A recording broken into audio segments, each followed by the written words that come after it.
اگه هم عاشق کبابی هم کوبیده مرغ، این پست برای توه.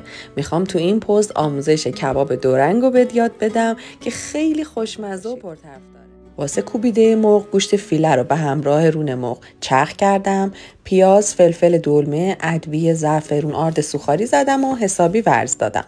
واسه کباب گوشت چرخ شده رو به همراه پیاز و زعفرون و ادویه‌ای که تو کپشن براتون نوشتم ورز دادم. کف تابه رو چرب کردم، هر بار به اندازه یه پرتقال از مواد یکی از کبابا برداشتم و به شکلی که می‌بینید پهن کردم. جوری به هم نزدیک پهنشون می‌کنم که کاملا به هم بچسبن. حالا در جهت مخالفی که پهن کردم برششون زدم و شمایل کباب ما کم کم داره خودشو نشون میده. در تابه رو گذاشتم و 20 دقیقه زمان دادم تا کبابم بپزه. روش زعفرون و کره گذاشتم و دو سمتش رو حسابی سرخ کردم.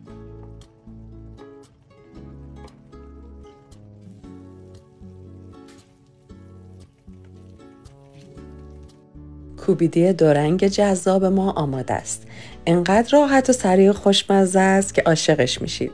امیدوارم درستش کنید، دوست داشته باشید و پیشا پیش نوش جان.